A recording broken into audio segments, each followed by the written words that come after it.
미국의 유명한 지도력의 대가인 존 맥스웰이라고 하는 목사님은 한 사람의 믿음이 어떻게 성장하는가, 그리고 한 사람의 개인적인 성장이 어떻게 일어나는가라고 하는 것을 연구하여 발표했습니다. 굉장히 좀 특이한 발표를 했는데요, 한 사람이 성장하는 그 비결은 경청에 있다, 이런 이야기를 했습니다. 다시 말하면 잘 듣는 데 있다, 그런 얘기를 했어요. 제가 여러 교회 부흥회를 다녀보니까 그 말이 틀리지 않는 것 같아요. 한 사람의 개인의 영적인 성장이, 그 교회의 영적인 수준이 말씀을 어떻게 듣느냐라고 하는 것에 달려 있는 것 같아요.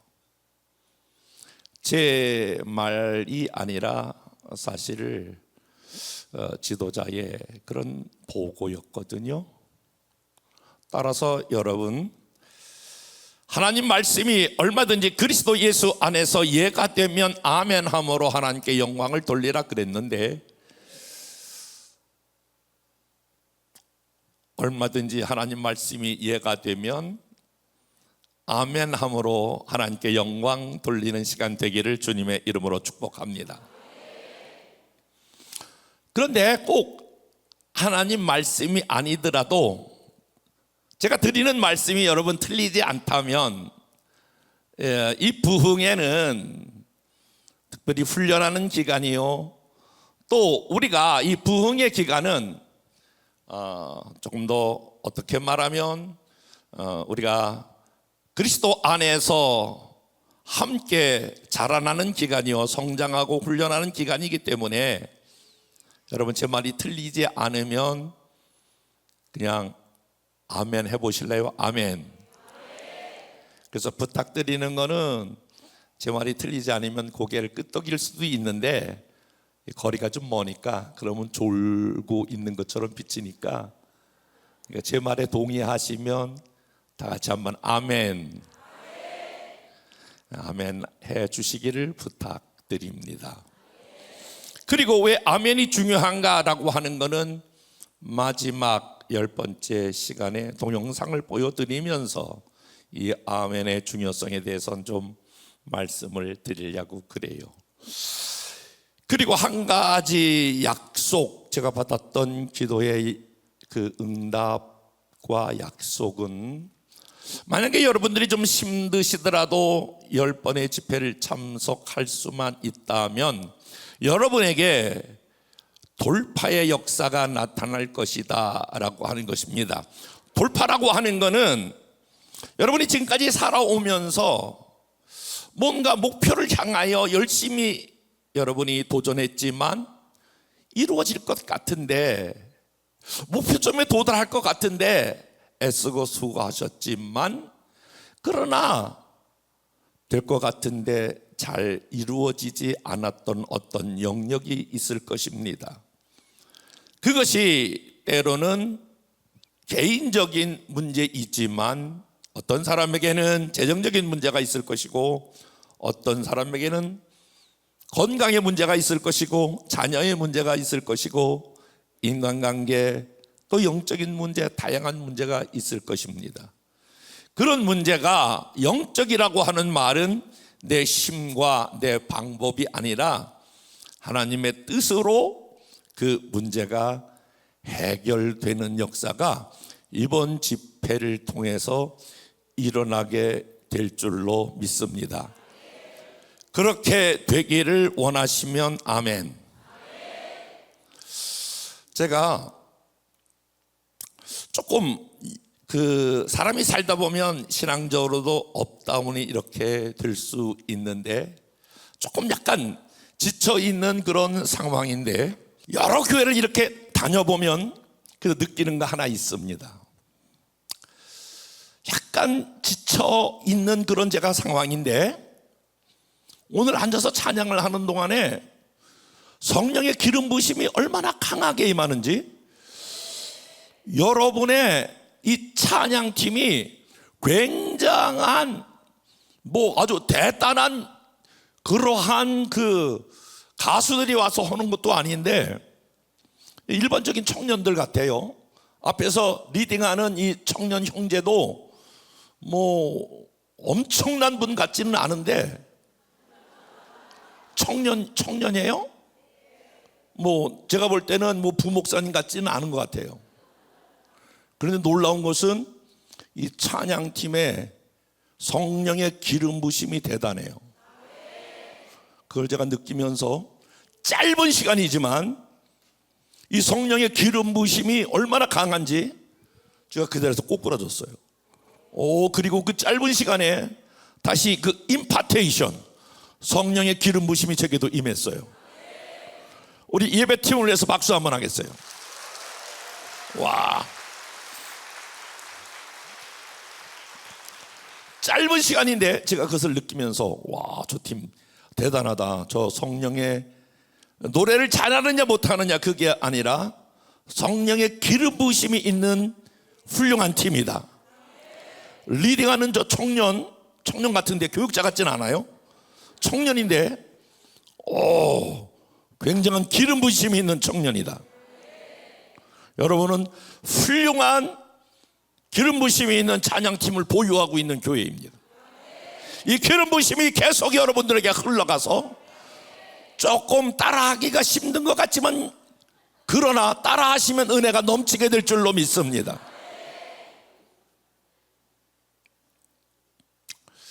주일날 이렇게 교회 안에 있는 것만 해도 훌륭한데 기름 부으심이 있는 찬양팀과 함께 예배한다는 것은 하나님의 놀라운 은혜 가운데에 있게 될 줄로 믿습니다. 자, 오늘 첫 번째 읽었던 말씀을 다시 한번 말씀을 읽겠습니다. 다시 한번 시작. 그러나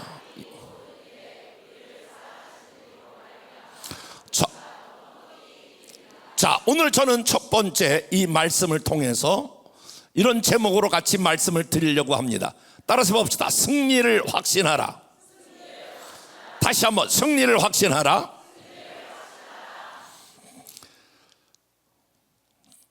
저와 여러분의 신앙 가운데에 가장 궁금한 것이 있다면 여러분은 여러분의 미래와 여러분의 앞날을 궁금해 하실 것입니다. 하나님께서 여러분의 미래와 여러분의 앞날을 어떻게 인도할 것인가 아마 여러분들은 대단히 궁금하실 것입니다. 다시 본문을 한번 띄워서 여러분 이 말씀을 이렇게 한번 바꿔서 설명해 볼까요? 그러나 이 모든 일에 성진이를 사랑하는 이로 말미암아 성진이가 넉넉히 이기느니라. 이렇게 한번 여러분 본문을 적용해서 읽어볼게요. 만약에 여러분이 그러나 이 모든 일에 성진이를 사랑하는 이로 말미암아 성진이가 넉넉히 이기느니라 이렇게 하신다면 성진이만 수지 맞는 거예요. 자, 다 같이 한번 해보겠습니다. 시작.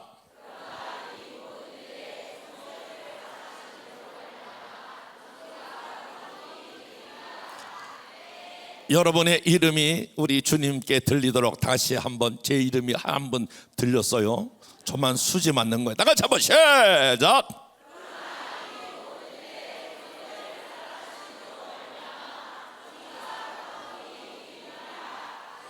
그렇게 믿으시면 아멘.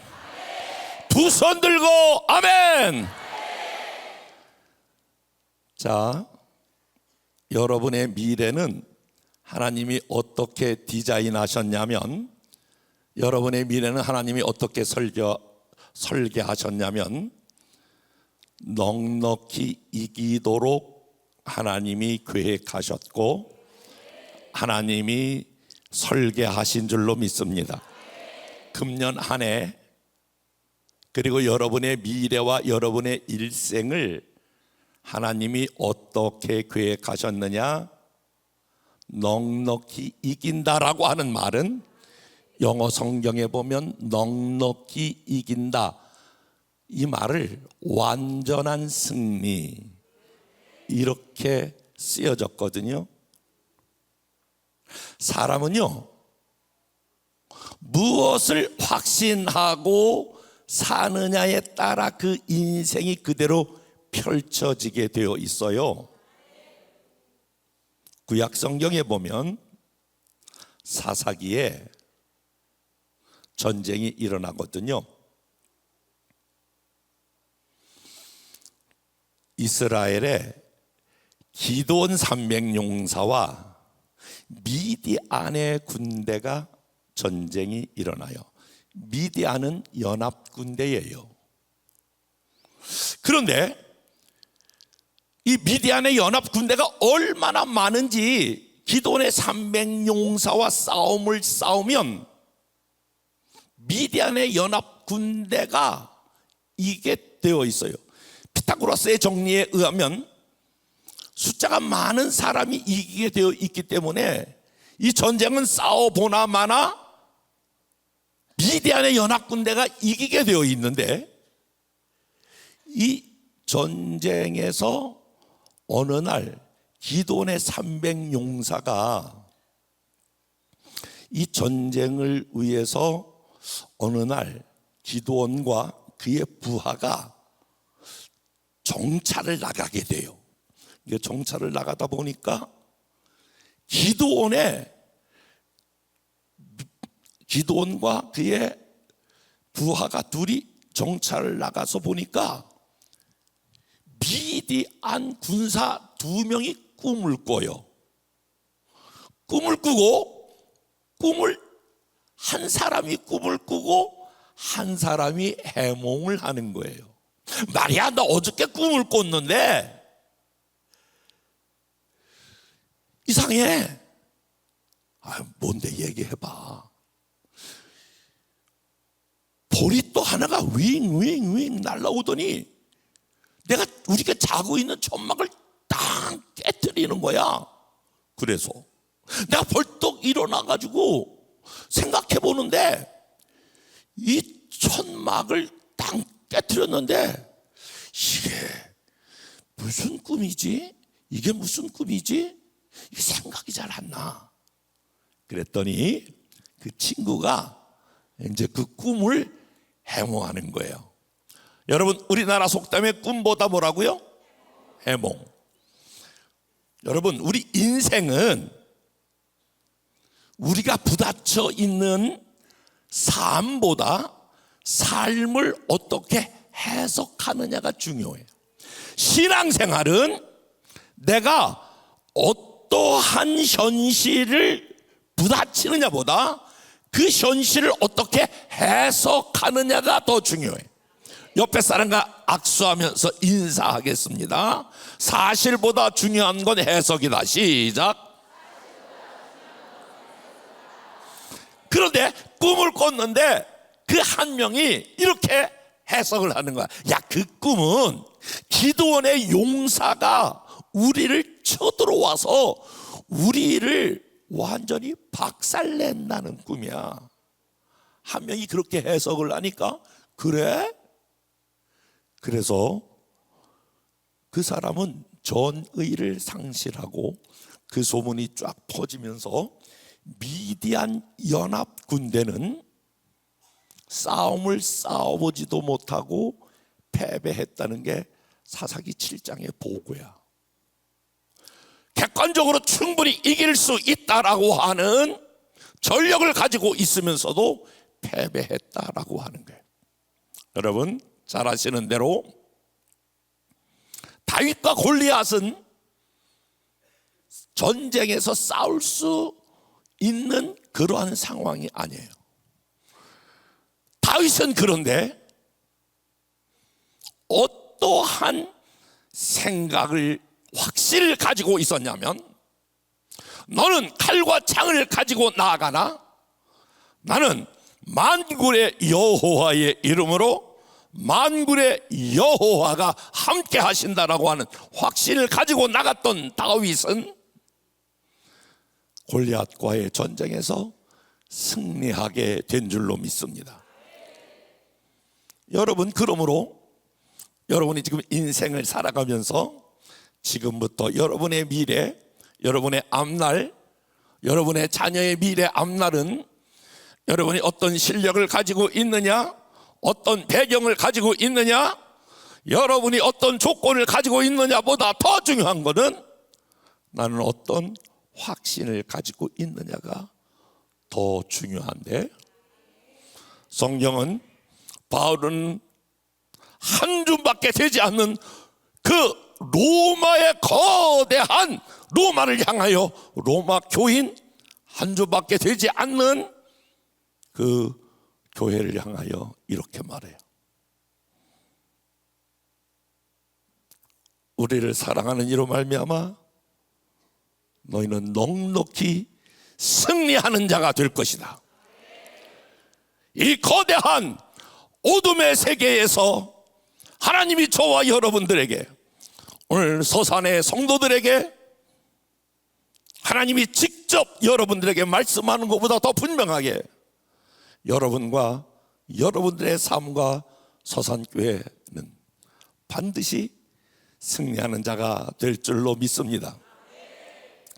제가 이렇게 말하면 저 목사님은 어떤 적극적인 사고방식을 말하는 그런 possibility thinking 이런 사람인가 보다 그렇게 생각할지 모르지만, 저는 오늘 그것이 아닌 하나님의 말씀을 통하여 여러분들의 삶이 반드시 승리하는 사람이라고 하는 것을 증명해 드릴게요. 오늘 읽지 않았지만 로마서 8장 28절 말씀을 다 같이 한번 보겠습니다. 다 같이 로마서 8장 28절 다 같이 한번 읽어보겠습니다. 시작.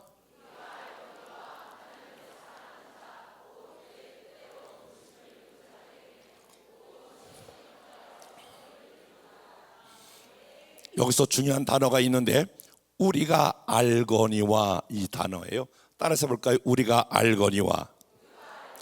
여기서 우리가 안다라고 하는 말은, 우리가 안다, 알다라고 하는 요 단어는 경험하여 안다 이런 뜻이에요. 그냥 머리로 안다 그런 것이 아니라 경험하여 안다.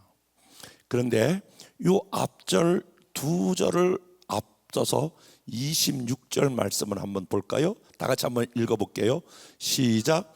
이와 같이 성령도 우리 연약함을 도우시나니 우리가 기도할 바를 알지. 자, 여기서 보세요. 알지 못하나. 따라해 볼까요? 알지 못하나. 다시 한번 알지 못하나. 26절에 알지 못하나 이런 단어가 있고요. 두 절 건너서 아까 뭐라고 읽었죠? 우리가 알거니와. 자, 보세요. 바울은 지금 로마 교인들을 향하여, 핍박과 박해가 심한 교인들을 향하여, 여러분들은 알지 못하는 시간이 있습니다. 그런데 두 절 건너서 우리가 알거니와 하나님을 사랑하는 자 곧 그 뜻대로 부르심을 입은 자들에게는 모든 것이 합력하여 선을 이룰 것입니다. 그러면 질문이에요. 바울은 로마 교인을 향하여 무엇을 알지 못한다고 말했으며, 무엇을 28절에 무엇을 안다라고 말하고 있는 걸까요? 우리가 알거니와 하나님을 사랑하는 자 곧 그 뜻대로 부르심을 입은 자들은 모든 것이 합력하여 선을 이루기 때문에 여러분들은 반드시 승리한다라고 하는 말씀을 주셨냐, 그런 말이에요. 이 말씀 때문에 여러분들은 반드시 승리자가 된다라고 하는 말인데, 이 말을 한 단어로 취약하여 설명한다면 이것이 하나님의 주권이에요. 따라해 볼까요? 하나님의 주권. 내일 낮에 좀 말씀드리겠습니다만, 여러분, 예수 믿는다라고 하는 것은 그냥 교회를 왔다 갔다 하고 내가 무슨 교회의 어떤 사명을 감당하고 그런 것이 아니고요. 그걸 뛰어넘어 예수님이 우리의 삶의 주인이 되는 것을 의미해요. 그러면 그분이 우리의 삶을 이끌어가는 것을 의미하는데, 그러면 주님이 우리의 삶을 이끌어가면 어떤 삶이 일어나냐면은, 내 삶에 우리가 알 수 없는 일이 26절에 일어나지만 결국에는 28절 우리가 알거니와 하나님을 사랑하면 그 뜻대로 부르심을 입은 자들은 합력하여 선을 이룬다. 이런 결과가 나타난다라고 하는 거예요. 이것을 조금 예를 들어서 한번 설명을 해볼게요. 저는 30살에 서울 지하실에서 우리 아들 둘하고 개척하여 오늘 소개한 것처럼 39년을 목회하는 동안에 6번을 이사하고 3번 건축하고 1번 카페를 이렇게 건축하는 동안에 죽을 고비를 몇 번 넘겼어요. 어느 때는 하나님, 내게 왜 이 어려움이 왔죠? 하나님, 나 왜 이 고통이 찾아왔죠? 제가 사실은요, 성도들 앞에서는 여러분 어려움이 오면 기도해야 돼요 막 이렇게 설교했거든요. 근데 막상 내가 어려움이 오니까 마땅히 목사로서 기도해야 되는데 기도할 바를 알지 못한다라고 하는 말은 기도가 안 돼.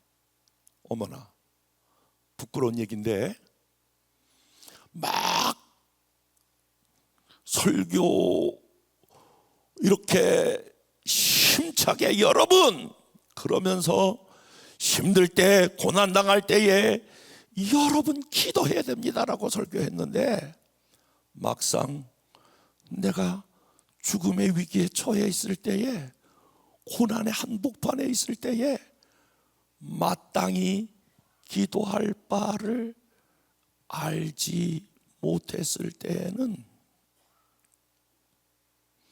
기도가 안 돼. 그런데 시간이 지나고 보니까 그렇구나.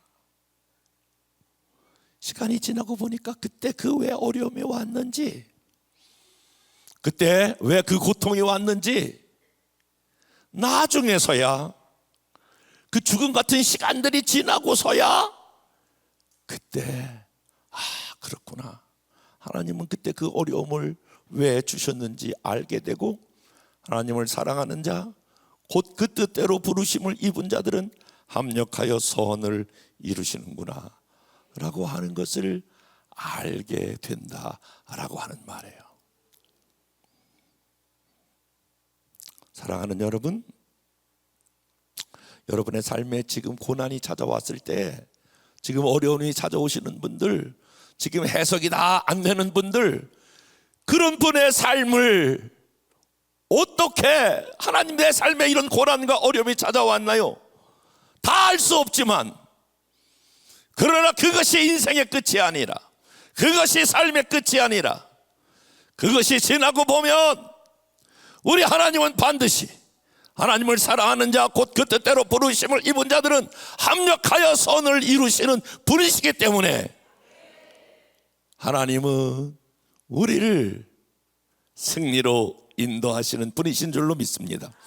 저는 원래 제 고향이 서울 성북구 안암동 5가 64번지 고려대학 뒤에서 제가 태어났어요. 그런데 그때에 저희 아버지는 서울 당대의 최고 부자 중에 한 사람이었어요. 그러니까 우리나라의 아마 부자 중에 한 사람이었어요. 손꼽히는 부자 중에 한 사람이었는데요, 저희 아버지가 굉장한 그 버스 운수업을 하셨는데, 아마 그 당시만 해도 버스 운수업을 하는 분이 많지 않았기 때문에 정말 대박이었어요. 돈을 늘 가만히로 이렇게 모을 정도로 매일매일 돈을 많이 버셨거든요. 그런데 저희 아버지가 예수를 믿지 않았어요. 그런데다가 돈을 많이 버는 데다가 예수를 믿지 않았어요. 그런데다가 술을 좋아했어요. 그런데다가 잘생겼어요. 여러분 생각해 보세요. 돈 많아요. 잘생겼어요. 예수 안 믿어요. 어떤 일이 있었을까요? 돈 많아요, 잘생겼어요, 예수 안 믿어요. 저희 아버지가 또 다른 여자가 생겼어요. 또 다른 여자를 생기고 어느 날 그 여자를 데리고 들어오는 날 저희 어머니를 얼마나 두드러 팼던지 해가지고 온 몸에 다 피멍이 들도록 두드러 패서 저희 엄마를 내쫓았어요. 엄마가 어느 날 막 피투성이가 돼서 막 쫓겨나는데 엄마 가지마, 엄마 가지마 대롱대롱 매달리는데 그래도 막 쫓겨가는데 엄마 가지마, 엄마 가지마. 막 도망가다가 피투성이가 더 도망가다가 그 대롱대롱 매달리는 그 아이를 등에 업고 이렇게 나왔는데 그 대롱대롱 매달린 애가 저예요. 고려대학 앞에 보면 사거리가 있는데 사거리에 저를 들쳐업고 옛날엔 빨간 포대기에 이렇게 들쳐업고 막 눈보라가 막 몰아치는데 머리는 다 흩날리고 피투성이가 돼서 옛날에는 월남 치마라고 하는 치마를 입고 내가 어디로 갈까 뒤에서는 막 울어제끼는데 성진아 울지 마라, 성진아 울지 마라. 제가 그때 그 기억이 없었거든요.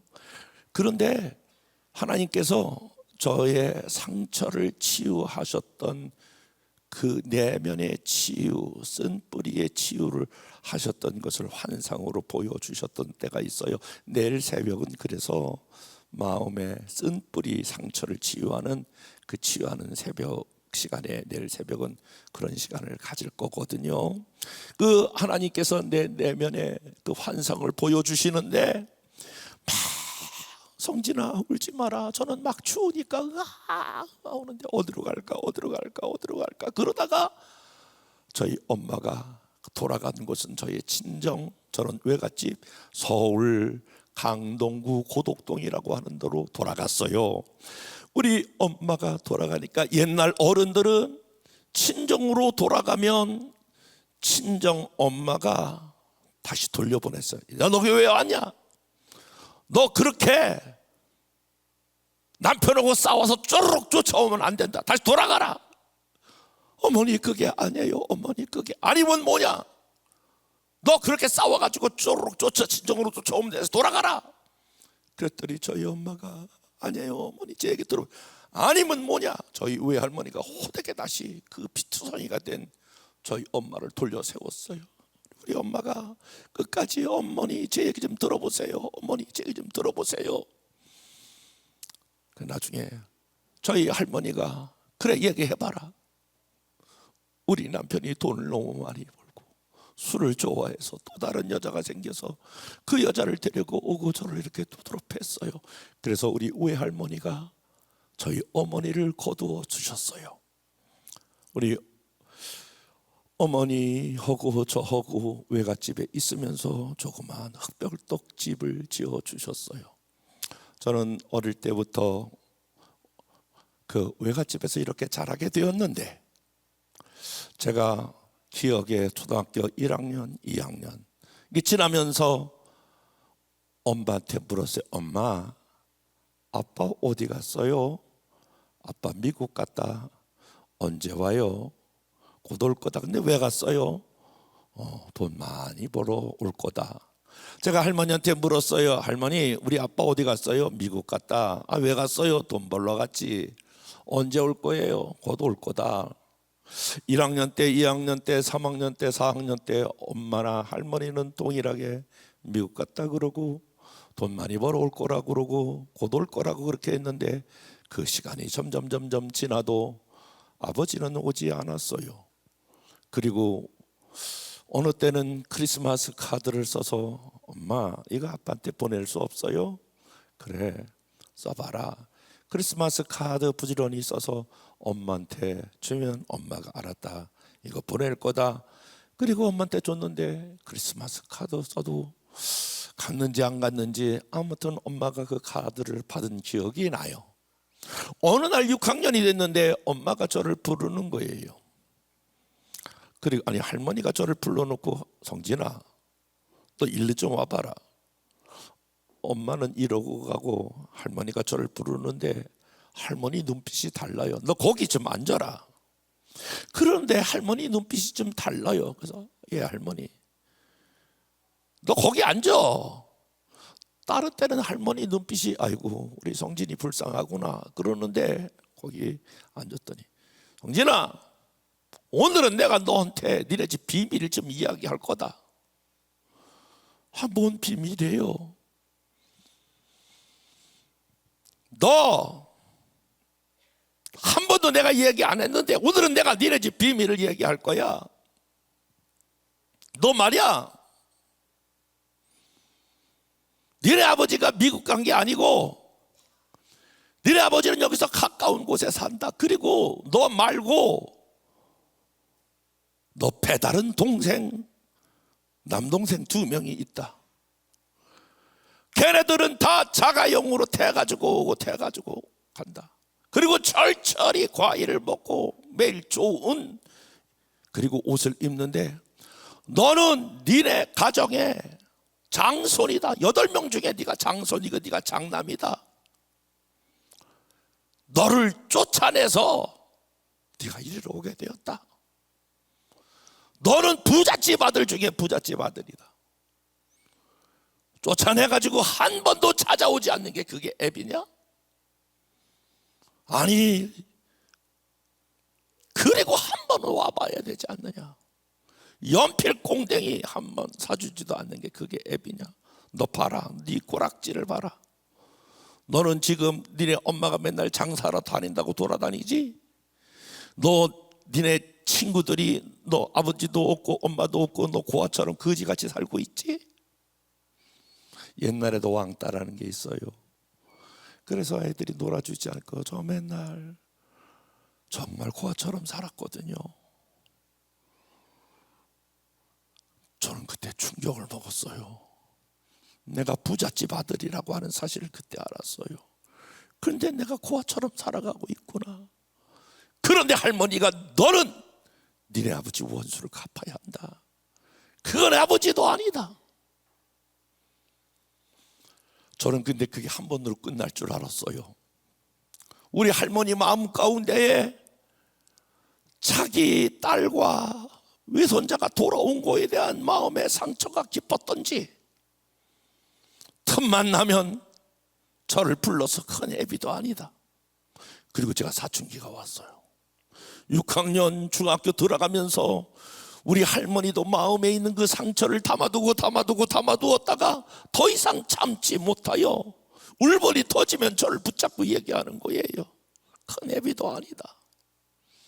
그게 무슨 애비냐? 한 번은 찾아와야지.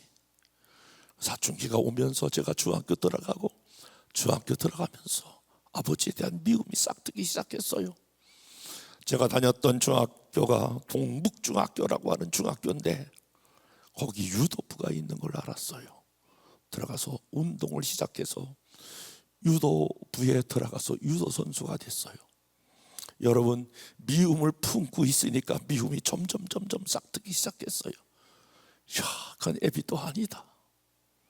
나를 버린 아버지, 한 번도 찾아보지 않는 아버지, 그리고 내게 관심이 없는 아버지. 그래서 유도 선수가 됐는데 운동을 시작할 때 옛날에 운동할 때는 어떤 운동이 있었냐면은 헝그리 정신을 가지고 운동한다. 그런 운동이 있어요. 배고픈 배를 굶주려 붙잡고 운동하는 선수와 그냥 운동하는 선수와 이게 붙으면 벌써 달라요. 저는 이 미움을 가지고 했는데 이 미움이 점점 싹트니까 난 그때 알았어요. 이 미움이 싹트면 사람을 죽일 수 있다라고 하는 거. 전 그때 경험했어요. 야, 미움이 싹트면 사람을 죽일 수 있다라고 하는 거. 아버지에 대한 미움이 점점 커서 나를 버린 아버지, 내 언젠간 내가 아버지를 내가 죽이겠다. 나쁜 아버지, 아버지에 대한 복수심이 점점 마음에 커지기 시작했어요. 나 언젠가 내가 아버지를 만나면 어버치기, 누르기, 조르기, 꺾기, 내가 배운 모든 기술을 해서 그때 내 실력을 발휘하리라. 그래서 이렇게 선수끼리 만나면 여러분 다 이 눈싸움이라고 하는 게 있는데 진짜 도끼가 흐르고 있어요. 아직 도끼 남았나? 이게 실력도 다 뭐 여러분 다 비슷하죠. 이 도끼라는 게 딱 있어가지고 이 눈과 눈이 딱 만나면 이게 딱 있는 거예요. 살기가 돈다 그런 말 있잖아요. 그런데 고등학교 1학년 때까지 운동을 했어요. 정말 열심히 했어요. 죽이고 싶은 마음으로. 하나는 아버지를 만나면 내가 복수하리라. 중학교 1학년, 2학년, 3학년, 고등학교까지 했는데 고등학교 1학년 때 교회에서 수련회를 갔어요. 수련회를 갔는데 그때 막 나왔던 은혜로운 찬양이 있는데 그 찬양이 조개 껍질 묶고 그녀의 목에 걸고 막 그런 나왔어요. 저 별은 나의 별, 저 별은 너의 별, 막 그런 찬양도 나왔어요.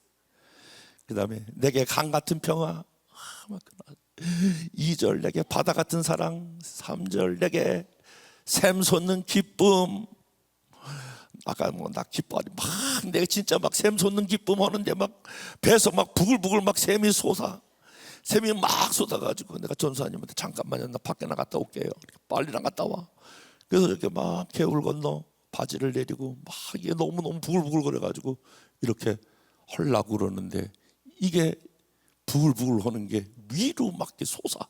밑으로 나오는 게 아니라 위로 솟아. 그러면서 뭐가 하나 툭 튀어나왔는데 그게 아버지라고 하는 단어예요. 나는 난생 처음 고등학교 1학년 때 아버지, 이 단어가 처음 나온 단어였어요. 저는 중학교 때도 목사님이 하나님 아버지 그러면 난 발길로 뻥차고 하나님이 아버지야. 하나님 아버지에 대한 인상이 육신의 아버지에 대한 그런 아버지로 연상해서 하나님 아버지가 좋은 아버지가 아니야. 오늘 어버이 주일인데 나는 그렇게 외쳐.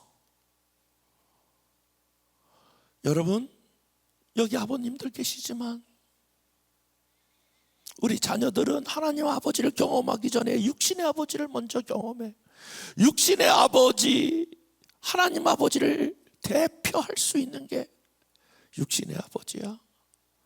나는 하나님 아버지를 잘 몰랐을 때 육신의 아버지가 나를 버린 아버지, 나를 돌보지 않는 아버지, 그러니까 하나님 아버지의 좋은 인상이 없어. 그래서 주기도문 하거나 하나님 아버지 그러면 뛰쳐나갔어.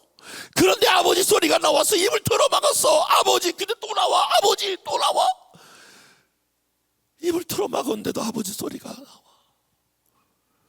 네, 막아도 아버지 두 손과 아버지, 아버지, 아버지, 아버지.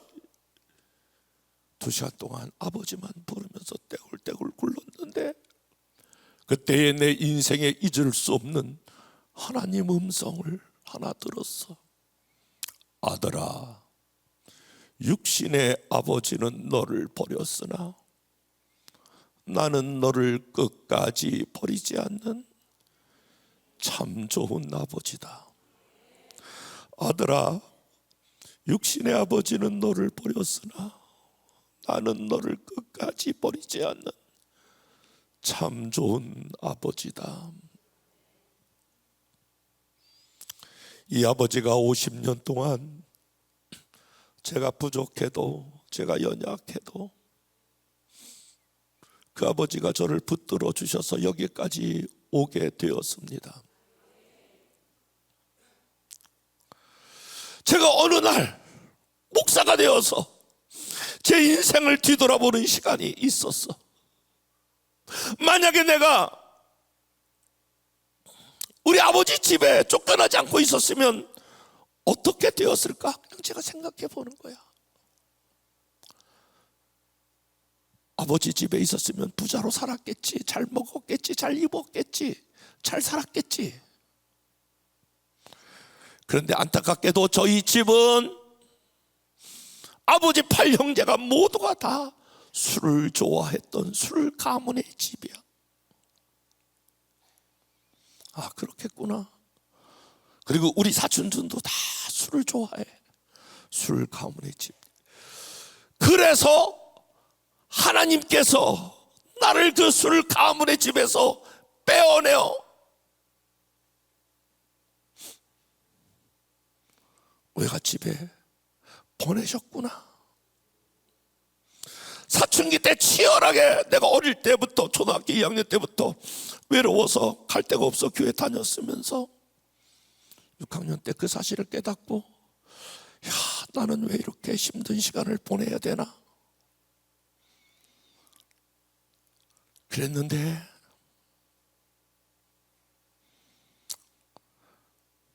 생각해 보니까 하나님께서 그 고난의 시간에 나를 외롭고 힘드니까 예수 믿게 하고, 하나님 알게 하고, 하나님 경험하게 하고,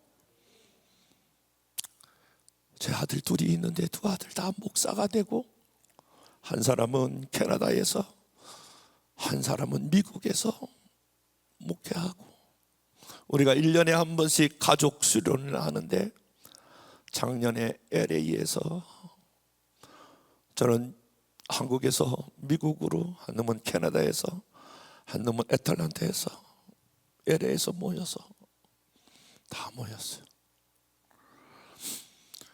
4명의 손자들과 모여서 가족 수련을 하면서 이렇게 얘기했어요. 어떻게 우리가 하나님 믿게 되었는지. 저는 치열하게 그 시간들, 어려운 시간들을 보낼 때에 왜 그 어려운 시간들이 내게 찾아왔는지 다 이해가 되지 않았지만, 이 말씀, 하나님을 사랑하는 자 곧 그 뜻대로 부르심을 입은 자들은 모든 것이 합력하여 선을 이루느니라.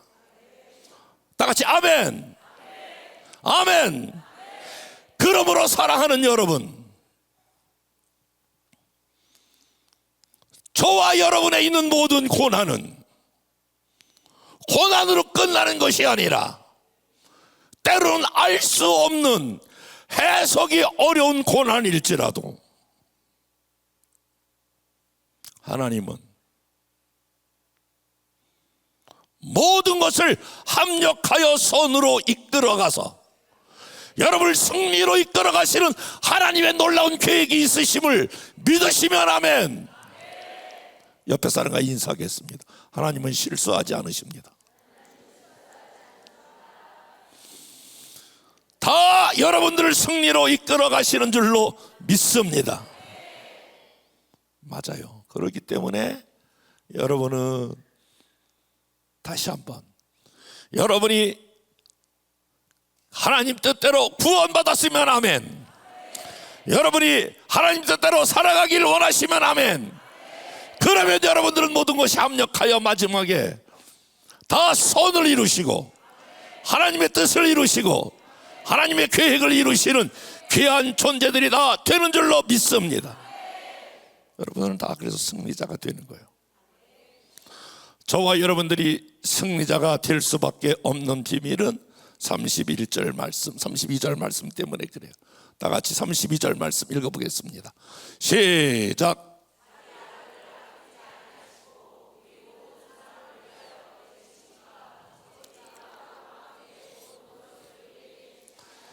자, 여기 모든 것을 우리에게 주시지 아니하겠느냐, 이 말은 주신다는 거예요, 안 주신다는 거예요?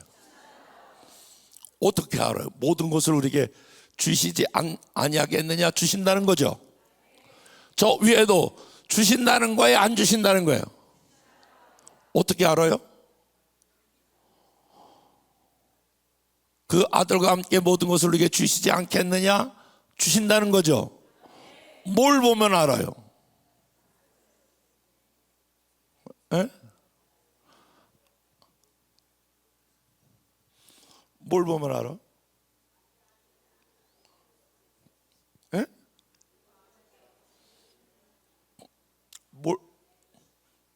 그렇지. 아들을 내어주셨기 때문에. 아멘. 다시 한번 봐봐요. 아들과 함께 모든 것을 우리에게 주시지 않겠느냐. 주신다는 것을 믿으시면 아멘. 그런데 어떻게 아냐면 아들을 주셨기 때문에. 이렇게 한번 설명해 볼게요. 권사님 1,000원짜리네. 10,000원. 권사님, 하나님께서 권사님에게, 절 봐요. 하나님께서 권사님에게서 만약에 100억을 주셨다고 생각해 봐요. 100억 안 놀래는데 좀 숫자를 올려보겠어요. 만약에 1,000억을 주셨다고 생각해 봐요. 옆에 사람이 놀래네. 권사님, 만약에 제가 놀랄 만한 얘기를 하는데 안 놀래면 내가 놀래. 그러니까 좀 놀래는 척을 해봐. 만약에 하나님께서 권사님에게 진짜 통장에다가 2,000억을 주셨다고 생각해봐. 이거 이제 놀래네. 서산교회 수준이 2,000억이네. 만약에 2,000억을 주셨는데 2,000억을 통장에다 쐈어 하나님이 진짜로. 이제 2,000억 수준이네. 근데 이제 이게 하나님 이제 10,000원이야, 10,000원. 이거 미안해. 10,000원인데 이 10,000원을 이거 줄까? 이 10,000원 무슨 권사님이야? 윤 권사님. 이거 10,000원 이거 줄까? 이거 아까워서 어떻게 줘? 이거 이걸 어떻게 주지? 아까워서 안 돼. 이거 줄까 말까? 이거 너무너무 아까워. 2,000원, 이거 1,000원 커피 사 쓰셔.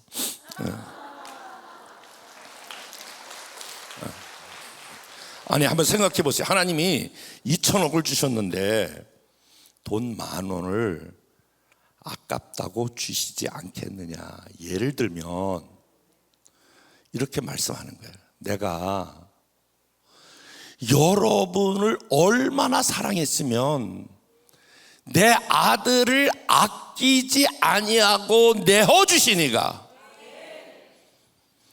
내 아들이 십자가에 못 박혀서 엘리 라마 사박다니 나의 하나님 나의 하나님 어찌하여 나를 버리셨나이까 라고 그렇게 애절하게 아버지를 부르셨지만, 아버지가 시각적으로 좀 표현한다면 얼굴을 돌리시며 눈물을 흘리며 그 아들이 십자가에 못 박혀서 고통당하는 것을 외면하고 여러분과 저와 여러분들을 양자 삼을 만큼 그 아들을 포기하고 저와 여러분들을 아들, 딸 삼으셨는데 뭐가 아깝다고 돈 10,000원, 아니 여러분이 구하는 거, 지금 여러분이 잡고 있는 거, 아들과 함께 모든 것을 주시지 않겠느냐. 주실 줄로 믿습니다. 저는 사실 하나님께서 부족하지만 은혜를 주셔서 여러 교회 다닐 수 있는, 부흥회할 수 있는, 또 많은 기도원에 이렇게 부흥회할 수 있는 은혜를 주셨고 또 섬길 수 있는 은혜를 주셨는데, 한국교회가 정말 여러 가지 면에서 저희가 막 은혜 받을 그때와 다른 것은 많은 찬양팀, 많은 정말 깊은 말씀들, 많은 문화적 혜택을 누리는 것은 사실이에요. 그런데 옛날보다 현저히 떨어지는 거 하나 있어요. 다 발전하고 다 부흥되고 다 놀라운데, 여러분 그게 뭔지 아세요? 옛날보다 어느 교회든지 다 마찬가지예요. 어느 기도원인지 다 마찬가지예요. 옛날보다 기도가 옛날 같지 않아요. 하나님 앞에 그렇게 구하지 않아요. 구하지 않으니까 어떤 기적도 어떤 역사도 나타나지 않아요.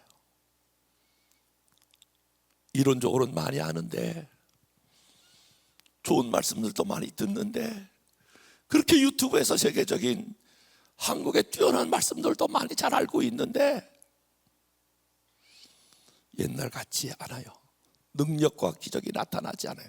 사랑하는 여러분, 이번 10번 집회를 통해서 여러분의 삶의 현장에 실제적인 영적 돌파가 일어나길 원하시면 아멘. 두 손 들고 아멘. 아들과 함께 모든 것을 너에게 주시기를 원하시는 이 하나님, 이 하나님이 여러분의 하나님 되시길 원하시면 두 손 들고 아멘. 저는 정말 너무나 한국교회가 하나님을 제한하고 있다고 생각해요. 너무나 하나님을 정말 내 이성 안에, 내 경험 안에 제한하고 있는데 아니에요. 이번 집회에 여러분의 모든 한계를 뛰어넘어, 불가능을 뛰어넘어 역사하는 하나님, 이 하나님이 여러분의 하나님 되시길 원하시면 아멘. 마음껏 역사하시고 마음껏 기적을 베푸시는 하나님이 여러분의 하나님 되시길 원하시면 아멘. 아들과 함께 모든 것을 주시기를 원하시는 하나님이 여러분의 하나님이신 줄로 믿습니다. 그러기에 여러분은 승리자가 될 것입니다. 여러분의 일생에 이 하나님이 여러분의 하나님 되실 줄로 믿습니다. 여러분이 승리할 수밖에 없는 비밀은 39절입니다.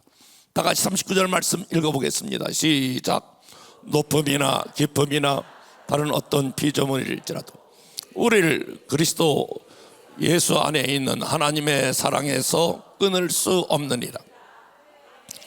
여러분이 승리할 수밖에 없는 비밀은 하나님 사랑에서 끊을 수 없기 때문에 그렇습니다. 저희 아들이 지금 45인데 캐나다에서 개척한 지 3년 되었습니다.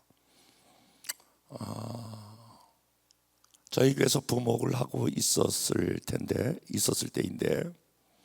저희 세 번째 손자가 6살 때 어느 날 주일 예배를 마치고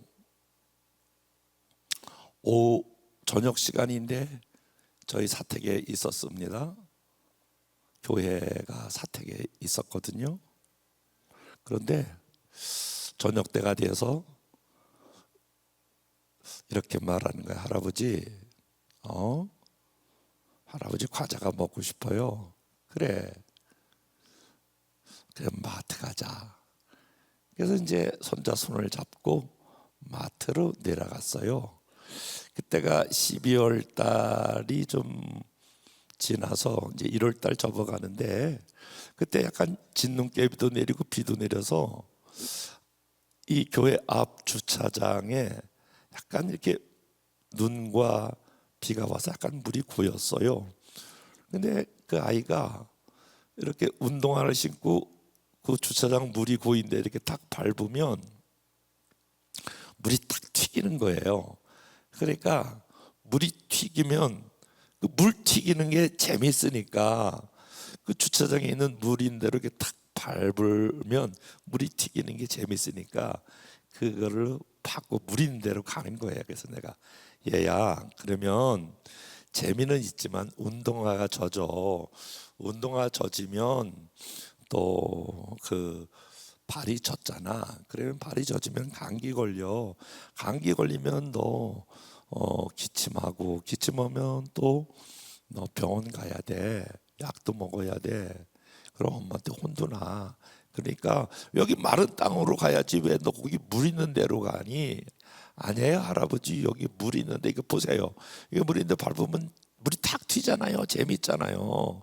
나 일로 갈래요. 아니야. 너 글로 가면 운동화 젖지, 운동화 젖으면 양말 젖지, 양말 젖으면 너 발 시렵지, 너 감기 걸리지, 감기 걸리니까 일로 와. 아니에요. 일로 가. 이거 할아버지 이거 보세요. 이거 딱 물이 탁 튀잖아요. 이거 재밌잖아요.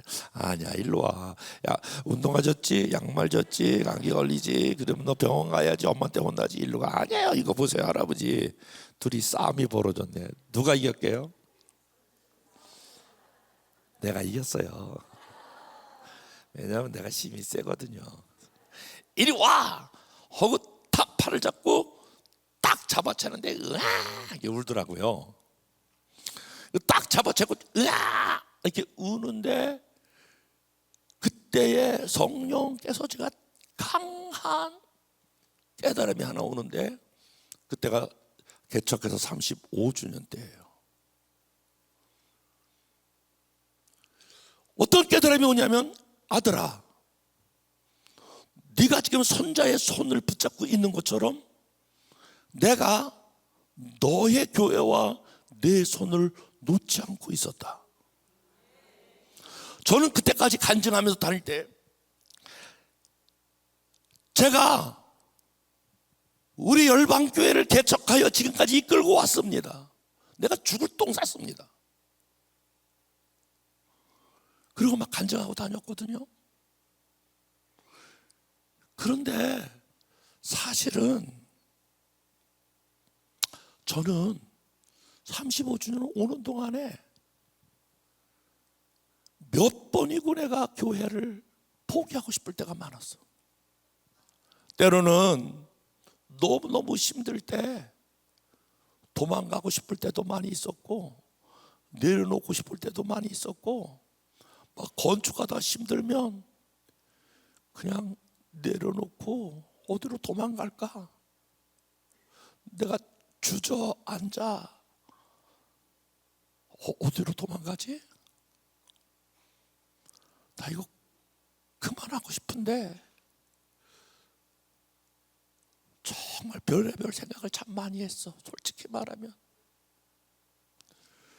그런데 이 교회를 이끌고 온 사람이 나는 늘 나라고 생각을 했어. 그리고 간증하고 다녔어. 그런데 그때 성령께서 내가 너의 교회를 붙들고 있었고 내가 내 손을 놓지 않고 있었다, 너무나 강한 깨달음이 와서 그때 내가 으앙, 우리 손자가 으앙하는 그 소리에 나도 아들아, 내가 내 손을 놓지 않고 너희 교회와 내 손을 놓지 않았다. 그 깨달음으로 더불어 내가 통곡하고 그 자리에서 울었어. 으앙. 그러니까 우리 손자가 할아버지 잘못했어요, 할아버지 잘못했어요. 아니야 일로 와 아니야 할아버지, 막 싹싹 비는 할아버지, 다음부터 할아버지 말 잘 들을게요. 아니야.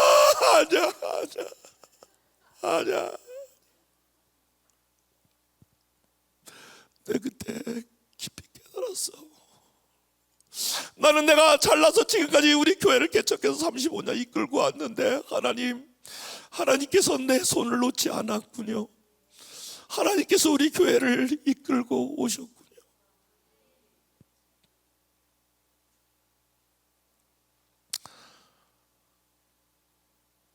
이제 저는 목회 얼마 남겨놓고 있지 않습니다. 한 가지 분명한 것은, 제가 여기까지 목회를, 제 삶을 이끌어온 줄 알았는데 이 약속으로 제가 지금까지 온 것입니다. 환난이냐 기근이냐 적신이냐 위험이냐 칼이냐, 아무도 하나님께서 하나님 손에서 놓지 않으시고, 앞으로 남은 시간 내 생애가 얼마나 될지 알지 못하지만 아무도 하나님 손에서 빼앗을 자가 없느니라. 그래서 승리자가 되는 거예요. 사랑하는 여러분, 여기 많은 사람들이 모였지만은 신앙의 색깔은 다 다를 수 있어. 여러분이 잘했든지 잘못했든지 그게 문제가 되는 것이 아니라, 하나님이 오늘 이렇게 약속해요. 사랑하는 아들아, 사랑하는 딸아, 괜찮다. 내가 한 가지 너에게 약속할 것이 있다. 내가 어떤 경우도 너의 손을 놓지 않을 것이다. 아무도 하나님 사랑에서 빼앗을 자가 없느니라. 우리가 대단해서가 아니라 하나님의 사랑이 여러분을 놓지 않을 거예요. 그러므로 우리가 승리자가 되는 거예요. 여러분, 우리가 대단해서가 아니라, 우리가 엄청나서가 아니라, 저와 여러분이 때로는 넘어지고 쓰러지고 때로는 포기하고 싶을 때가 있어도, 아니 때로는 주저앉고 싶은 사람이 있을지라도, 아니 그래도 오늘 하나님이 약속해요. 아무도 내 손에서 빼앗을 자가 없느니라. 내 사랑이, 하나님의 사랑이 여러분을 결코 포기하지 않을 것입니다. 그러므로 여러분은 승리자가 되는 것입니다.